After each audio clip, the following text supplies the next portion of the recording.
축복합니다. 사랑합니다. 축복합니다. 한 번 더 인사할까요? 제가 지난주에 이제 A형 독감 때문에 좀 많이 아프고 나니까 건강해야 되겠다라는 생각이 듭니다. 새해 건강하십시오. 한 번 더 인사하겠습니다. 새해 건강하십시오. 새해 모두 건강하십시오. 제가 이제 새해가 시작됐는데 건강 또 새해 복 얼마 전에 이제 코로나 때 참 그런 것들이 그런 일상적인 것들과 그런 건강이 참 중요하게 느껴졌었습니다.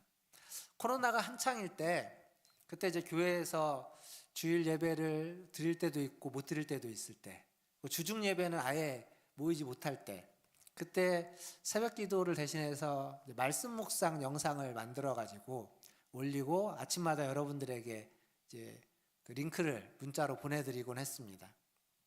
근데 이제 그러다가 새벽 기도가 다시 시작이 됐고, 새벽 기도가 계속 시작되고도 한참 동안 아마 영상을 계속 보내드렸습니다. 근데 이제 자연스럽게 이제 영상 지금은 이제 보내드리고 있지 않죠. 그러니까 왜 그 한참 동안 두 가지를 같이 했냐면, 그 영상을 아침에 받아보니까 되게 좋다. 가면서 잠깐이지만 짧은 영상이지만 이렇게 말씀을 들을 수 있어서 너무 좋았다라고 하셔가지고 계속 보내드렸는데, 이걸 언제까지 계속 해야 되나 하다가 이제 자연스럽게 이렇게 멈췄습니다. 그러자 좋았던 분들 중에 이제 아쉬움을 이야기하시는 분들이 계셨습니다. 그래서 계속 해야 되나 말아야 되나 이런 또 고민들을 했는데, 사실 이 영상이라는 게 나름 유익이 있습니다. 영상 예배도 유익이 있어요, 분명히. 근데 반대로 이 영상 때문에 예배당에 오지 않는 일들도 많이 있습니다. 유익만 있는 건 아니죠. 좋은 점이 있다면 좋지 않은 점 또한 있습니다.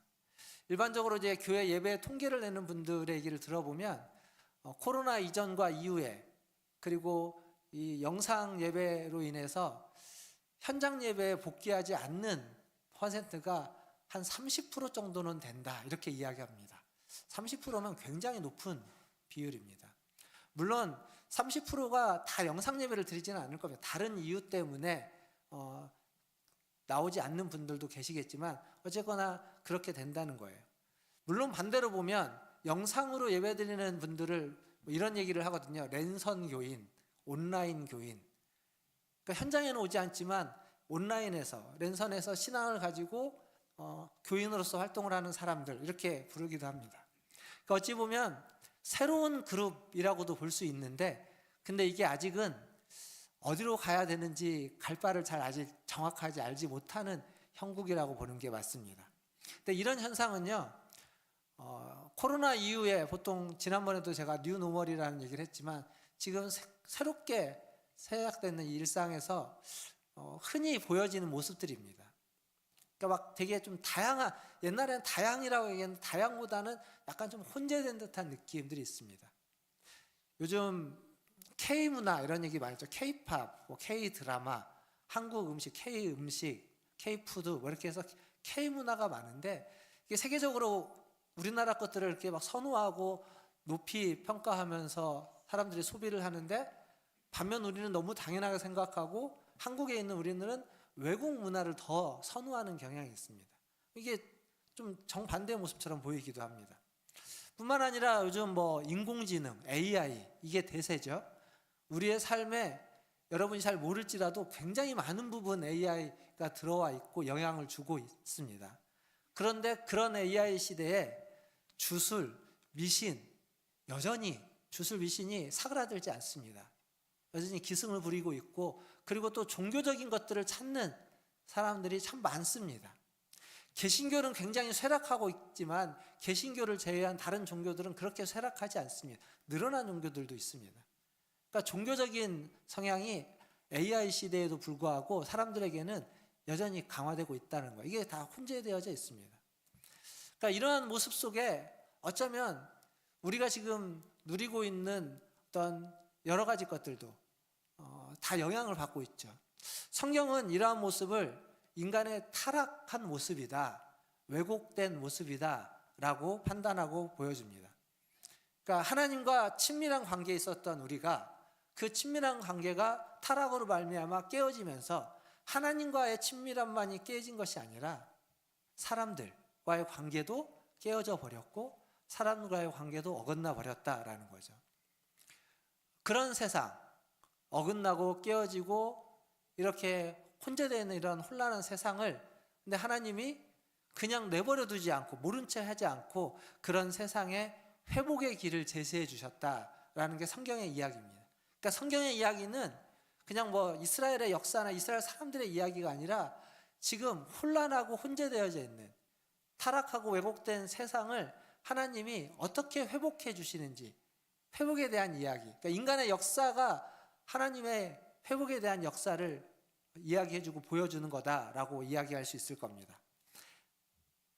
오늘 우리가 이제 보게 되는 에스라서 1장 1절에서 3절을 읽었는데 오늘과 다음 주에 걸쳐서 에스라와 느헤미야에 대한 이야기를 좀 같이 할 겁니다. 근데 이 얘기는 나라를 빼앗긴 유대인들, 나라를 빼앗기고 포로로 잡혀가 있는 그들.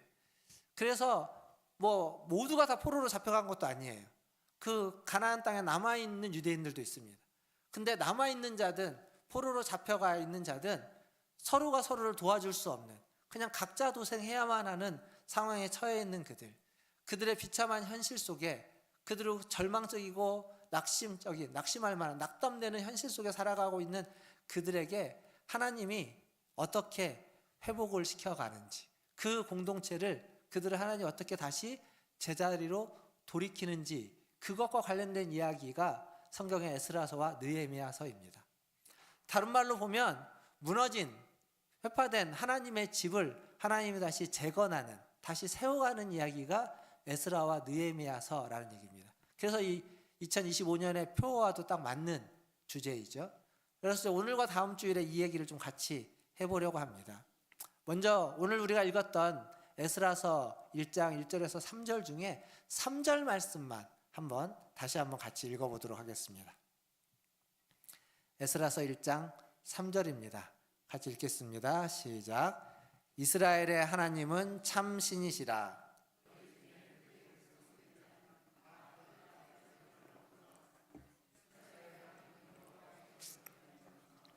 그는 예루살렘에 계신 하나님이시라. 아멘.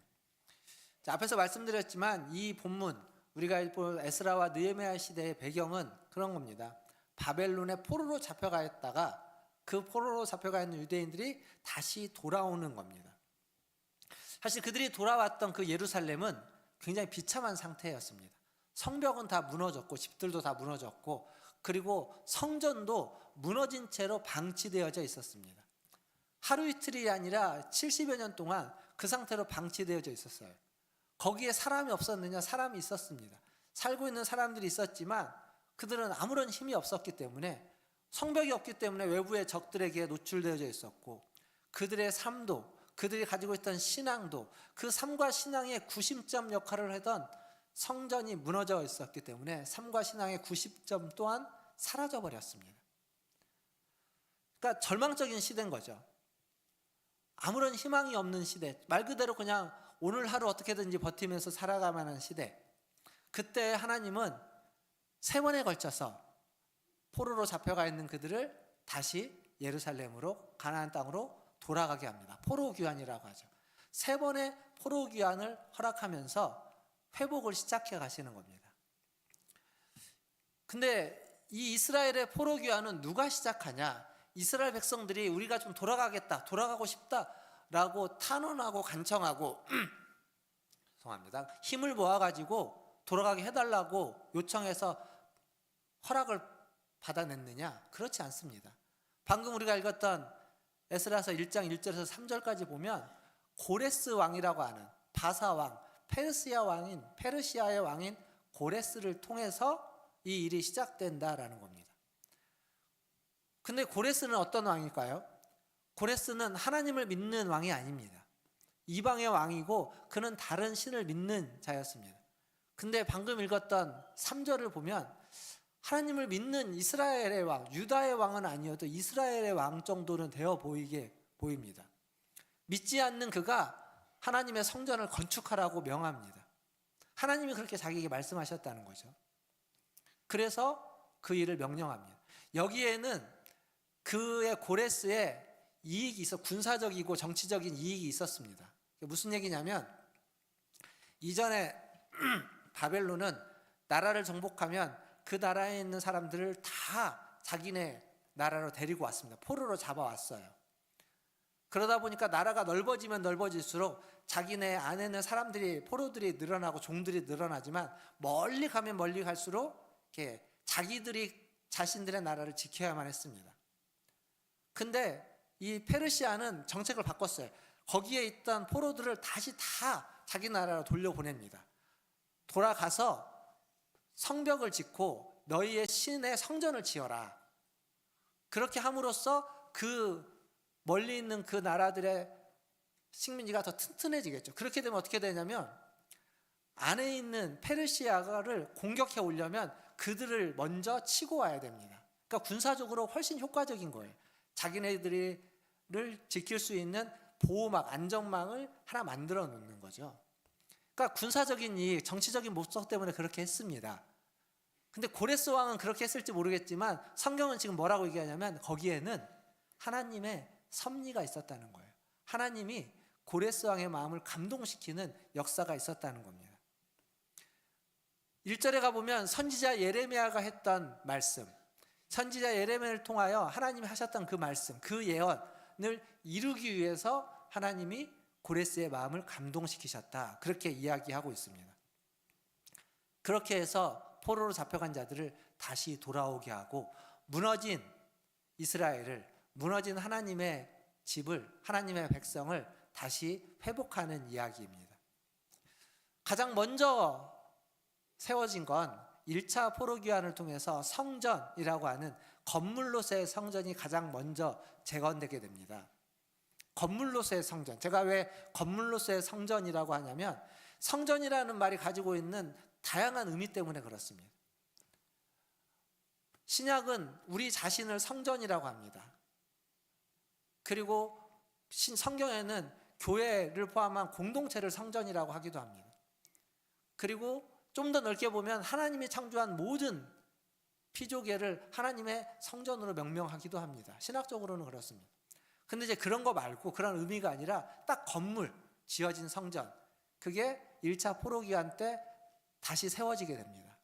하지만 하나님의 성전으로서의 역할은 건물로서의 성전, 건물 성전은 제대로 해내지 못합니다.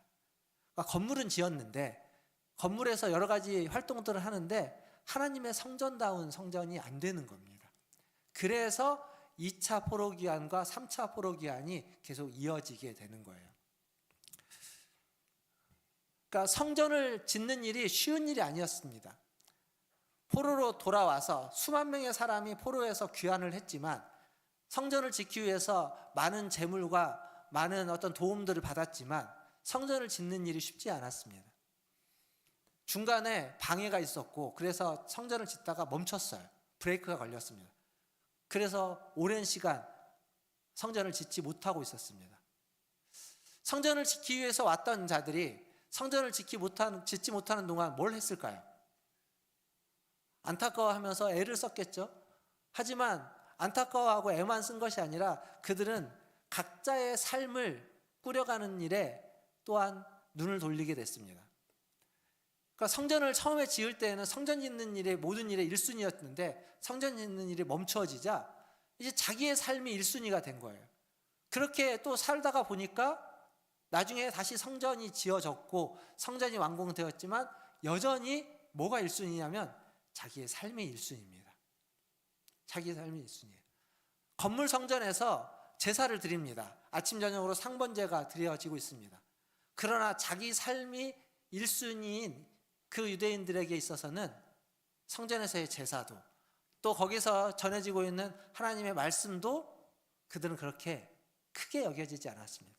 좀 심하게 표현하면 하나님의 말씀은 무시되었고, 그들의 제사와 예배는 형식적이 되고 말았습니다. 그래서 하나님이 하지 말라는 일들을 그들이 합니다. 느헤미야서 5장 5절 말씀을 한번 볼 텐데요. 이게 느헤미야서 5장 1절부터 쭉 이어지는 얘기 중에 이제 한 절을 뽑았는데, 느헤미야서 5장 5절 말씀 화면으로 보여주시고 같이 한번 읽어보겠습니다. 시작. 우리 육체도 우리 형제의 육체와 같고 우리 자녀도 그들의 자녀와 같거늘 이제 우리 자녀를 종으로 파는도다. 우리 딸 중에 벌써 종된 자가 있고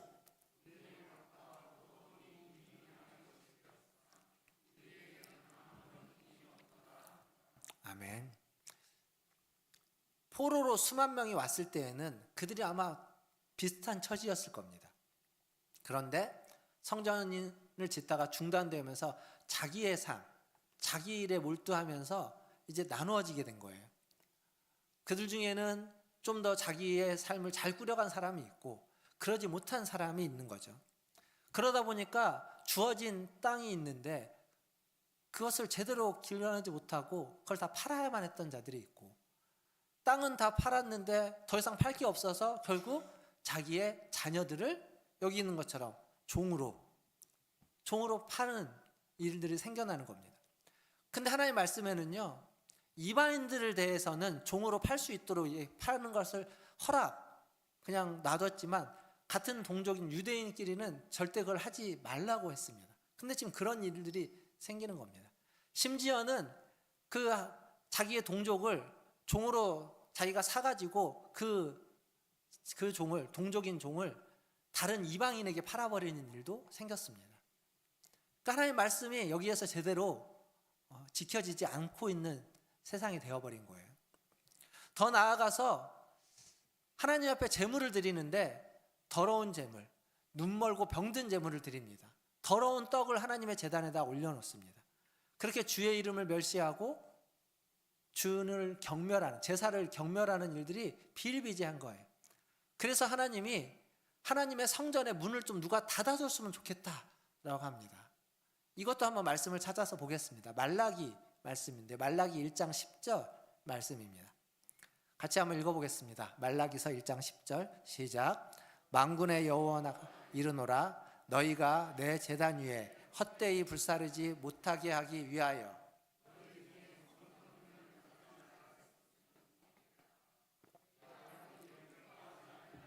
너희가 손으로 드리는 것을 받지도 아니하리라.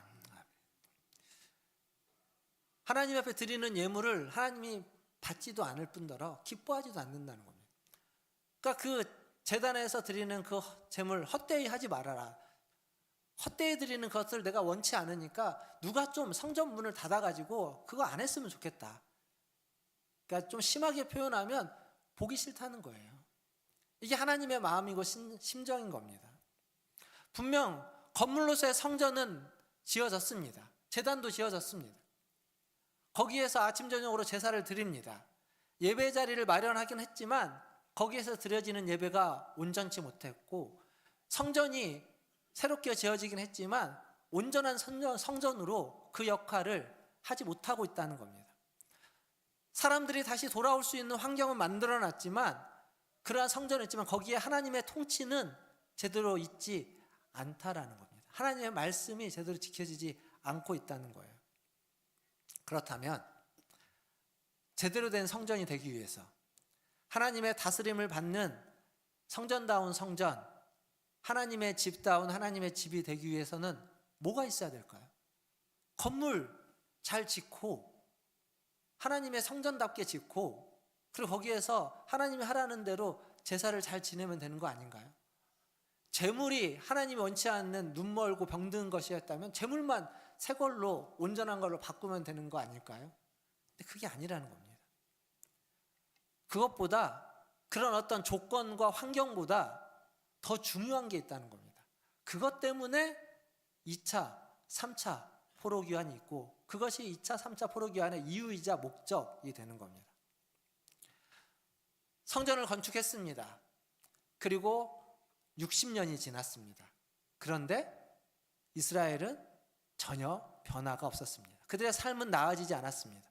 성전은 건축했지만 예루살렘 성은 여전히 성벽이 무너진 상태로 그대로 있었습니다. 무슨 얘기냐면 솔로몬의 영광이었던 성전, 그와 같지는 않지만 스룹바벨 성전이라는 성전을 지었는데 솔로몬의 영광, 그들이 꿈꿔왔던 영광이 회복되지 않은 겁니다. 여전히 성은 버려져 있었고 여전히 이스라엘 공동체는 어려움이 있고 환난 가운데 처해 있었던 거죠. 이런 문제, 이런 좌절, 이런 슬픔, 이런 환난을 극복하게 하기 위해서 하나님이 한 사람을 택합니다. 그 사람이 누구냐면 에스라입니다. 에스라.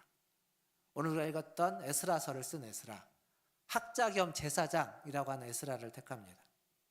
그는 하나님 율법에 정통한 학자였고 대제사장 아론의 16대 손으로 제사장 가문의 제사장이었습니다. 그는 말씀을 깊이 연구했고 그 말씀을 준행했으며 그 말씀을 백성에 가르치던 사람이었습니다. 그리고 그것을 위해서 그는 포로 귀환, 2차 포로 귀환을 할 때 같이 주도해서 오게 됩니다. 에스라서 7장 10절에 가보면 에스라가 어떤 결심으로 왔는지가 이렇게 적혀져 있습니다. 에스라 7장 10절 말씀 또 같이 읽어보겠습니다. 시작. 에스라가 여호와의 율법을 연구하여 준행하며 율례와 규례를 이스라엘에게 가르치기로 결심하였었더라. 그러니까 올 때 그는 이러한 결심을 가지고 왔습니다. 여호와의 율법과 규례를 이스라엘 백성들에게 가르칠 결심으로 왔어요. 그래서 1차 포로귀환은 수만 명의 사람이 왔습니다. 근데 2차 때는 그렇게 많은 사람이 오지 않아요. 그들의 명단이 있는데 그 명단을 보면 많지는 않지만 그들 중에는 말씀을 가르칠 수 있는 제사장의 이름을 가지고 있는 사람들이 많이 있습니다. 그러니까 그런 사람들과 함께 온 거예요. 그 일을 하기 위해서 그렇게 마음을 먹고 결심하고. 그래서 도착해서 예루살렘 만들어진 성전에 사람들을 불러 모으고 그들에게 말씀을 가르치고 율례와 규례를 가르치게 됩니다.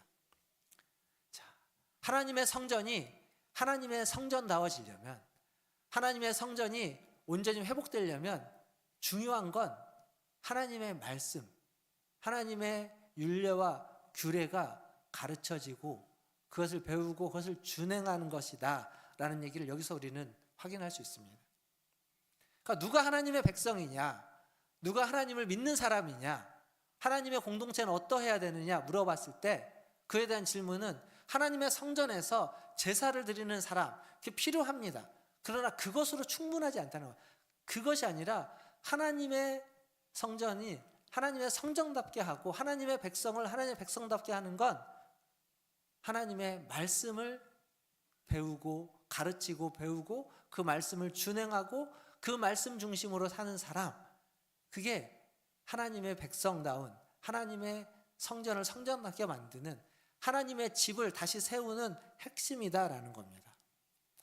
하나님의 백성은 하나님의 말씀을 따라 자신을 돌아보며 하나님 앞에서 자기를 구별하는 사람들입니다. 이걸 위해서 에스라와 많은 사람들이 포로에서 두 번째로 돌아온 겁니다.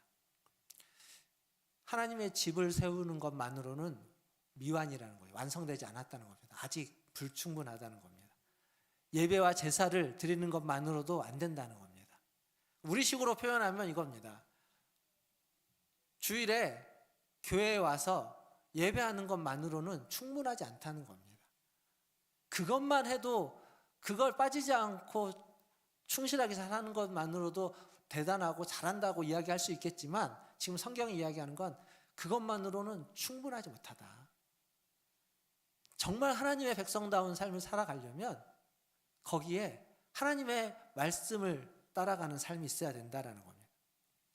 하나님의 말씀을 통해서 세상과 자신을 구별할 줄 아는 사람, 하나님의 말씀을 통해서 자기를 다시 빌드업할 수 있는, 갱신할 수 있는 사람, 그리고 하나님의 말씀 앞에 서서 그 말씀을 보면서 그 말씀 앞에서 자기를 돌아보고 회개하고 눈물 흘릴 줄 아는 사람, 그러한 자가 하나님의 백성이라는 겁니다.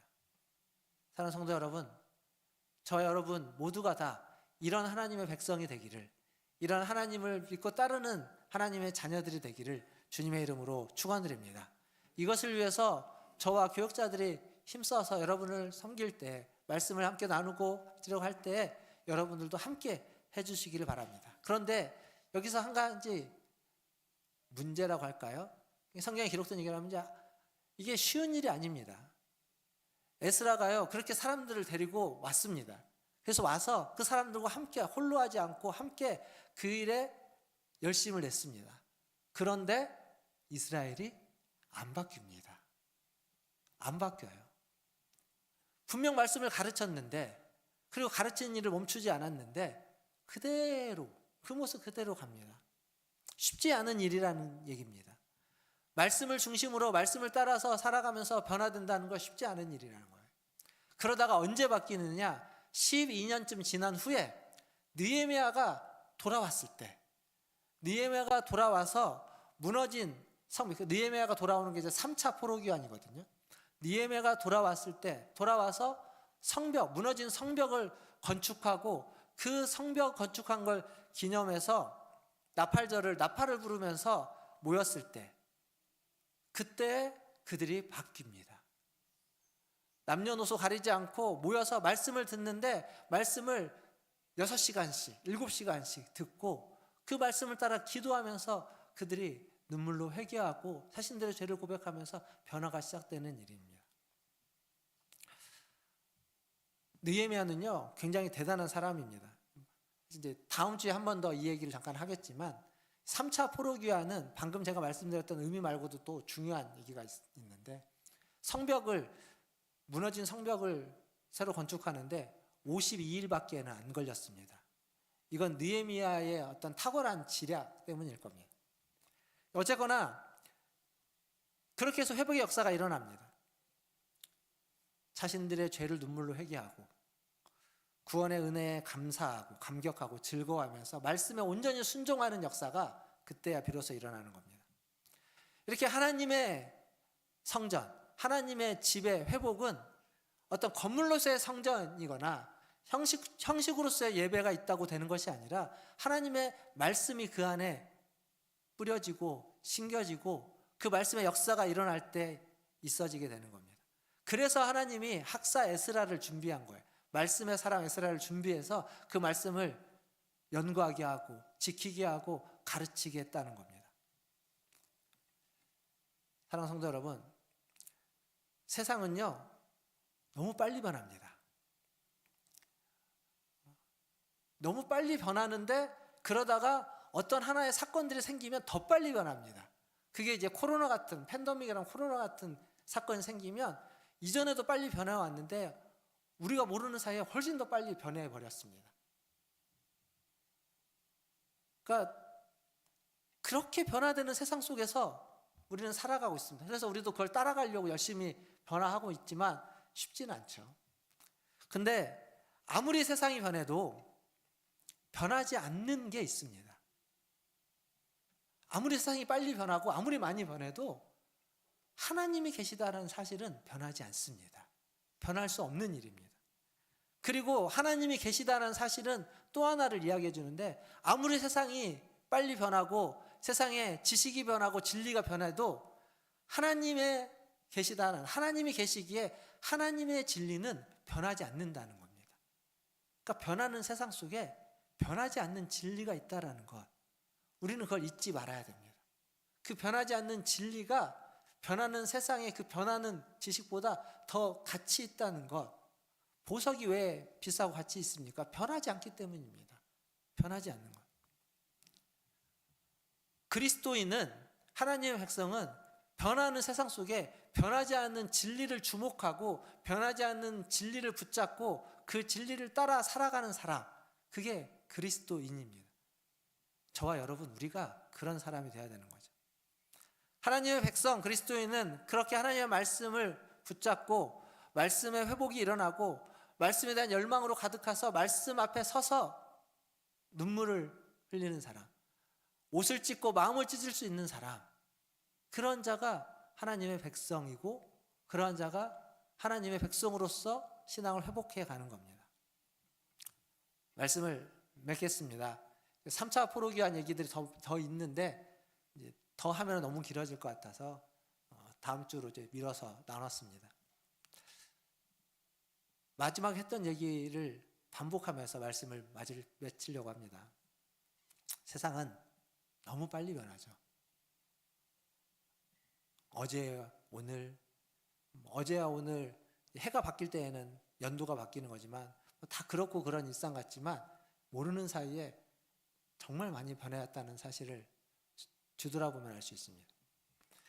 그런데 변하지 않는 하나님이 계시고 변하지 않는 진리가 있다라는 것, 그게 하나님의 말씀입니다.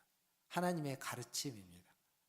우리는 그걸 붙잡아야 되고 그 말씀 앞에 서야 되고, 그리고 그 말씀을 통하여서 우리의 옷을 찢고 마음을 찢고 눈물을 흘릴 수 있는 사람들이 돼야 됩니다. 억지로 되는 일이 아닙니다. 학사 에스라도 꾸준히 가르쳤지만 안 됐습니다. 12년이 지난 후에야 비로소 느헤미야라는 인물을 하나님이 또 세우시고 그를 통해서 다른 일들을 행하심으로 그러한 변화가 일어났습니다. 쉬운 일이 아니라는 겁니다. 한 사람의 뛰어난 지도자로 되는 일이 아니라 하나님의 역사가 있어야 되는 일입니다. 그러나 꾸준히 하나님의 말씀을 가르치고 꾸준히 하나님의 말씀을 배우고 꾸준히 하나님의 말씀 앞에 서려고 하는 그러한 사람들이 있어야 한다는 거죠. 저와 여러분이, 우리 문화촌 제일교회가 그런 교회가 되었으면 좋겠습니다. 세상이 막 시끌시끌하죠. 뉴스를 보면 뭐 이렇다 저렇다 시끌시끌합니다. 예, 그 시끄러움 속에 세상은 변화될 겁니다. 이 사건을 통해서 사회는 또 다른 변화를 일으킬 겁니다. 어떤 식의 변화였던 우리가 주목해야 되는 건 그 변화도 따라가야 되고 그 변화도 볼 수 있어야 되지만 더 중요한 건 변하지 않는 하나님에 주목할 수 있어야 됩니다. 그게 그리스도인인 겁니다. 변화되는 것만 따라가는 자가 아니라 우리의 삶을 위해서 당연히 변화를 따라가야 됩니다. 그러나 오늘은 변화되는 것 말고 변화되지 않는 하나님의 말씀에 주목하는, 그 말씀이 여러분의 마음을 치고 그 말씀에 여러분의 마음이 부딪히고 그 말씀이 여러분의 삶에 부딪혀서 여러분의 삶이, 여러분의 마음이 변화되고 그 말씀 앞에 눈물을 흘릴 수 있는, 그 말씀 앞에 다시 세워져 갈 수 있는 그런 하나님의 백성이 다 되시기를 주님의 이름으로 축원드립니다. 기도하겠습니다. 오늘 말씀은 약간 좀 끝맺음이 개운치 않습니다. 왜냐하면 아직 해야 될 얘기가 더 남아있어서 그렇습니다. 하지만 오늘 말씀에서 우리가 함께 기도하고 싶은 건 겁니다. 하나님은 변하지 않는 분입니다. 세상은 변합니다. 그리고 그 변화가 우리에게 유익하고 우리는 그 변화를 따라갈 수 있어야 됩니다. 그러나 변화만이 아니라 변하지 않는 진리가 있다는 것을 우리는 잊지 말아야 됩니다. 그리고 그 변하지 않는 진리인 하나님의 말씀 앞에 우리는 설 수 있어야 됩니다. 그리고 그 말씀이 우리의 마음에 부딪혀서 우리의 마음을 찢고 우리의 옷을 찢고 우리가 눈물로써 하나님 앞에 나아갈 수 있어야 됩니다. 눈물을 흘려 회개할 줄 아는 영혼, 그런 하나님의 백성, 하나님의 말씀을 따르는 하나님의 백성이 되기를 원합니다. 그래서 우리 함께 기도할 때 하나님, 진리인 하나님, 변하지 않는 하나님을 온전히 믿고 따라가게 하여 주시옵소서.